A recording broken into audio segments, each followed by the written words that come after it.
김 후보님, 이제 제가 말씀드리는 대로 당과 대통령과 그리고 나라를 위해서 사퇴하십시오. 의혹을 해결하려면 왜 도로의 노선이 바뀌었는지 그 과정을 해명하시기를 바랍니다.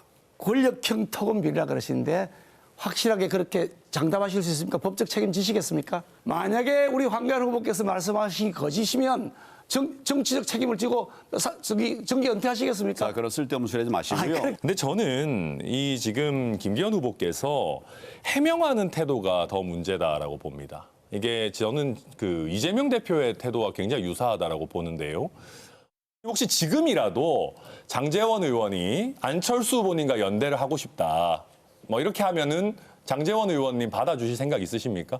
네, 저는 그런 일을 일어나지 않는다고 생각합니다. 저는 저 혼자 당 만들어서 3기 미래 가장 최대로 큰 정당, 그 2016년에 이미 만든 경험이 있고 정치적인 그런 경험들은 정말 압축 성장을 했다고 저는 알겠습니다. 그렇게 생각합니다. 전당대회 레이스에서 도중에 철수하실 생각은 없으시죠? 뭐 저는 면접이 됐든 ARS가 희망사항으로 됐든요. 받아들입니다. 천하람 후보께서 희망하시는 거죠. 황교안 후보가 매회 이슈를 만들어내고 있고요. 예, 사퇴 요정이라고 저도 이제 메모할 때 그렇게 써놓긴 했습니다. 지금 땅 문제, 김기현 후보의 울산에 있는 땅 문제가 지금 계속 오르내리고 있는데 그건 어떻게 판단해야 됩니까? 땅 문제를 그래서 좀 들여다봤어요.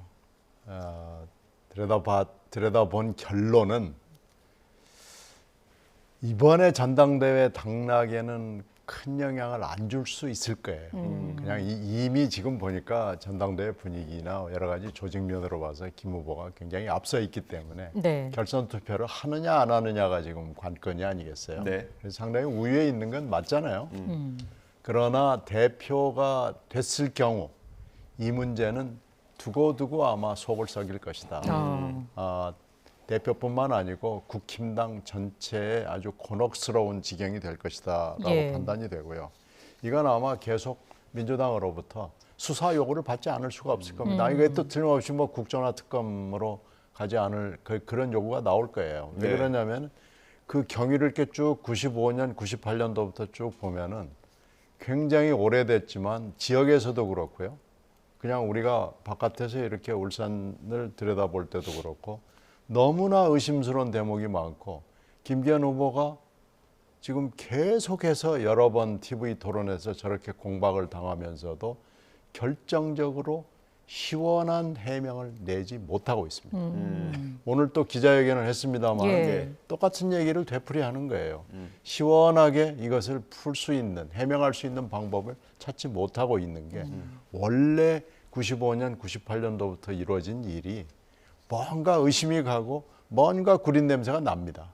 그래서 이건 두고 아마 김 후보 그리고 국힘당을 발목을 잡을 겁니다. 민주당이 뭐 TF팀도 만든다고 하고요. 어떨 거라고 예상하세요?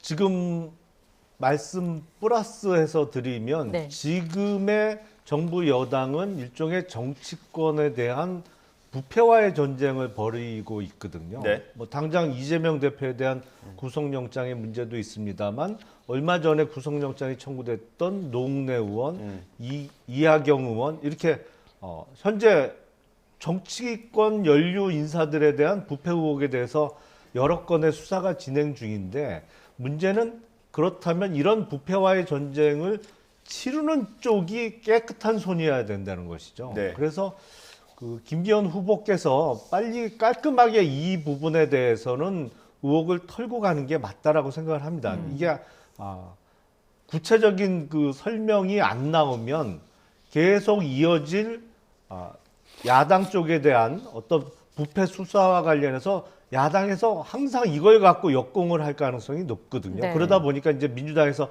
TF팀도 꾸리겠다고 하고 있는데 이거는 전당대회가 끝나기 전에 빨리 의혹을 깔끔하게 털고 가야 그 이후에 정치적인 부담을 좀 여당이 덜 수 있겠다라는 생각이 듭니다. 혹시 뭐 수사할 포인트가 보이십니까? 글쎄 저 이거 봤는데 네. 약간의 과장도 많이 섞여 있는 것 같아요. 땅값 같은 경우에 지가가 뭐 1,800배가 뛰었다고 그러는데 네. 그러면은 저 땅의 시가가 대략 한 680억 정도가 나와야 되거든요. 근데 그렇게까지는 안 보이는 것 같습니다. 예, 뭐 대체적으로 이제 땅값이 너무 뭐 많이 부풀려졌다라는 주장은 너무 과장됐다라는 데 좀 이렇게 공감대가 있는 것 같고요. 지금 이게 투기 것도 뭐 의혹이 제기되고 있긴 하지만 이해충돌과도 좀 연결이 되는 부분이 있더라고요. 그렇죠. 이걸 처음에 이것을 구입할 당시에 울산시 변호사를 그 당시에 김 변호사죠. 김 변호사가 울산시 자문 변호사를 했고 울산역 유치위원회 멤버로서 활동을 열심히 했거든요. 그러니까 이게 뭔가 좀 위치가 그 당시에 지위나 위치가 이런 일을 해서는 안 되는 거예요.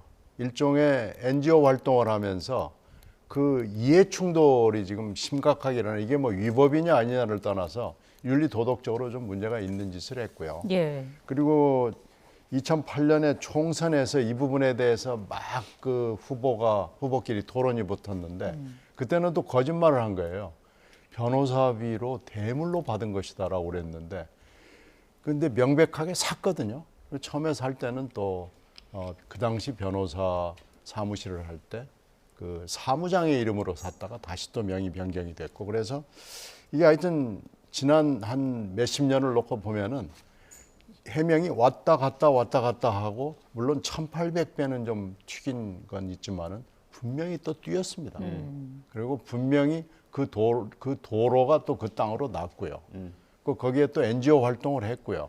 그래서 뭔지 지금 설명하는 것만 가지고는 해명이 안 되거든요. 예. 그러니까 이건 일단 대표가 되고 난 뒤 대표가 된다면 되고 난 뒤에 뭔지 하여튼 좀 얘기되는 걸 가지고 해명을 해야 될 필요성은 지금 현재 굉장히 높아졌고 황교안 후보가 이렇게 집요하게 할 때는요 뭔가 이유가 있는 거고요.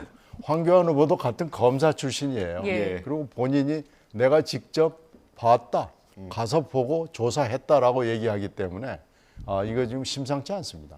아내가 직접 갔다 왔다 이런 얘기도 하더라고요. 어제 토론을 봤는데. 황교안 후보가 이 문제를 계속해서 이제 김기현 후보에 대한 공세를 펴고 있는 건데 어제 저희 출연진 중 한 분이 이런 말씀을 하셨어요. 3차 TV 토론회부터 뭔가 분위기가 달라질 것이다. 그러면서 두 후보 간에 어떤 우호적인 눈빛 교환이 있는지 살펴봐라. 아니 뭐 사퇴하세요라는 얘기가 나오는지 봐라 했는데 적어도 제가 봤을 때 물론 제가 놓친 걸 수도 있겠습니다만은 적어도 우호적인 눈빛 교환은 없었던 것 같고 사퇴하라는 얘기가 또 나왔거든요. 예. 연대가 결선 전까지는 좀 물 건너갔다고 봐야 합니까? 어떻게 봐야 될까요? 지금 분위기로 봐서는 그렇습니다. 그리고 최근에 보면 황교안 후보의 지지율의 상승세가 뚜렷해 보여요.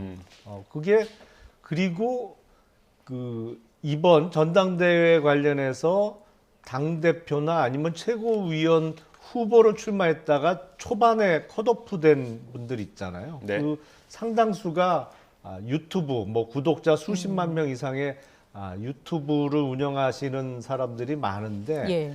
그 유튜브들의 요새 이렇게 논조를 살펴보면 거의 일치 단계에서 또 황교안 후보를 응원하는 사람들이 많습니다. 네. 이게 또 지지율 상승에 영향을 끼친 것 같아요. 근데 표현들을 보면 야 이거 나중에 단일화가 가능할까 싶을 정도로 강한 표현들이 많이 네. 나와요. 그러니까 김기현 후보에 대해서 아주 강한 표현을 쓰면서 비판하고 또 황교안 후보에 대한 지지를 설득하는 그 사람들이 많아서 물론 정치는 생물이라고 언제 또 상황이 어떻게 변할지 모르겠습니다만 적어도 현 시점에서 보기에 김기현 후보와 황교안 후보 간의 어떤 단일화는 힘들어 보입니다. 현재 네. 상황으로는. 물론 1차 투표 결과 결선이 나온다고 하면 결선 투표가 행해지는 그 한 사나흘 동안 어떤 변화가 있을지는 모르겠습니다만 네. 적어도 1차 투표 전에 어떤 단일화가 성사되기에는 너무 멀어진 거 아닌가라는 생각이 듭니다. 예.